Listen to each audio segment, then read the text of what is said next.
Class 9 में आप सभी का स्वागत है। बच्चों, हम लोग पढ़ रहे हैं संचयन का पाठ 2 स्मृति। इसमें हम लोगों ने 2 खंड पढ़ा। आज पढ़ेंगे हम लोग पेज 14। तो चलिए आइए पढ़ते हैं।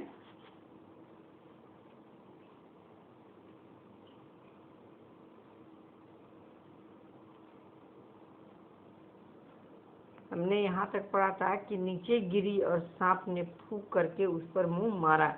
इसके आगे मेरे पैर भी दीवार से हट गए। यहीं से पढ़ना, मेरे पैर से बच्चों पढ़ना है। मेरे पैर भी दीवार से हट गए और मेरी टांगें कमर से समकोण बनाती हुई लटकती रहीं, पर इससे सांप से दूरी और कुएं की परिधि पर उतरने का ढंग मालूम हो गया। तनिक झूलकर मैंने अपने पैर कुएं की बगल में सटाए और कुछ धक्के के साथ अपने प्रतिद्वंदी के सम्मुख कुएं की दूसरी ओर 1.5 गज पर कुएं के धरातल पर खड़ा हो गया। आंखें 4 हुई, शायद एक दूसरे को पहचाना। सांप को चक्षुश्रवा कहते हैं। मैं स्वयं चक्षुश्रवा हो रहा था। अन्य इंद्रियों ने मानव सहानुभूति से अपनी शक्ति आंखों को दे दी हो। सांप के फन की ओर मेरी आंखें लगी हुई थीं कि वह कब किस ओर को आक्रमण करता है। सांप ने मोहनी सी डाल दी थी। शायद वह मेरे आक्रमण की प्रतीक्षा में था, पर जिस विचार और आशा को लेकर मैंने कुएं में घुसने की ठानी थी वह तो आकाश कुसुम था। मनुष्य का अनुमान और भावी योजनाएं कभी कभी कितनी मिथ्या और उल्टी निकलती हैं। मुझे सांप का साक्षात होते ही अपनी योजना और आशा की असंभवता प्रतीत हो गई। डंडा चलाने के लिए स्थान ही न था। लाठी या डंडा चलाने के लिए काफी स्थान चाहिए जिसमें वे घुमाए जा सकें। सांप को डंडे से दबाया जा सकता था, पर ऐसा करना मानो तोप के मुहरे पर खड़ा होना था। यदि फन या उसके समीप का भाग न दबा तो फिर वह पलटकर जरूर काटता, और फन के पास दबाने की कोई संभावना भी होती तो फिर उसके पास पड़ी हुई 2 चिट्ठियों को कैसे उठाता। 2 चिट्ठियां उसके पास उससे सटी हुई पड़ी थीं और एक मेरी ओर थी। मैं तो चिट्ठियां लेने ही उतरा था। हम दोनों अपने पैंतरे पर डटे थे।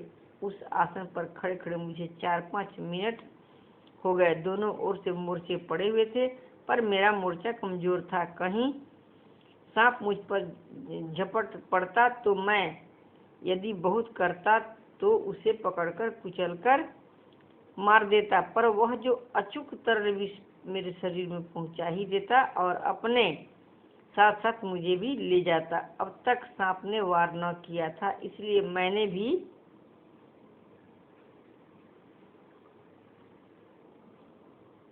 उसे डंडे से दबाने का ख्याल छोड़ दिया। ऐसा करना उचित भी न था। अब प्रश्न था कि चिट्ठियां कैसे उठाई जाएं।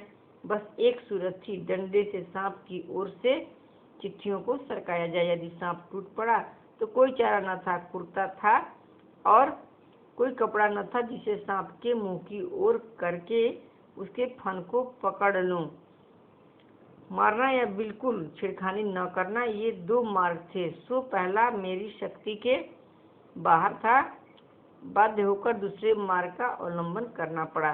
डंडे को लेकर जो ही मैंने सांप की दाईं ओर पड़ी चिट्ठी की ओर उसे बढ़ाया कि सांप का फन पीछे की ओर हुआ। धीरे धीरे डंडा चिट्ठी की ओर बढ़ा और जो ही चिट्ठी के पास पहुंचा कि फुंकार के साथ काली बिजली तड़पी और डंडे पर गिरी। हृदय में कंप हुआ और हाथों ने आज्ञा न मानी। डंडा छूट पड़ा। मैं तो न मालूम कितना ऊपर उछल गया।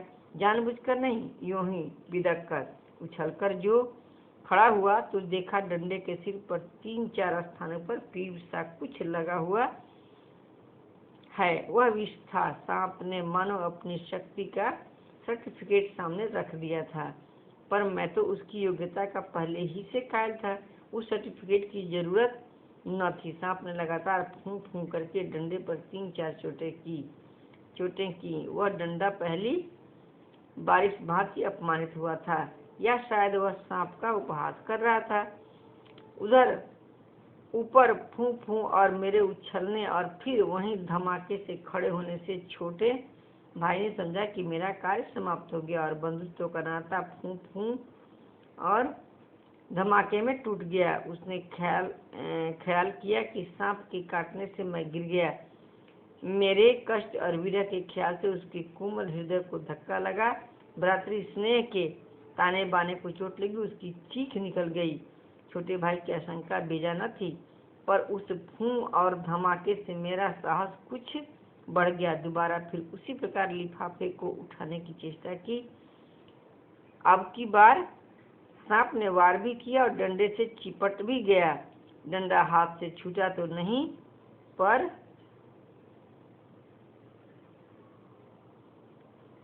झिझक, सहम अथवा आतंक से अपनी ओर को खींच गया और गुंजल्क मारता हुआ सांप का पिछला भाग मेरे हाथों से छूट गया। उफ, कितना ठंडा था। डंडे को मैंने एक ओर पटक दिया।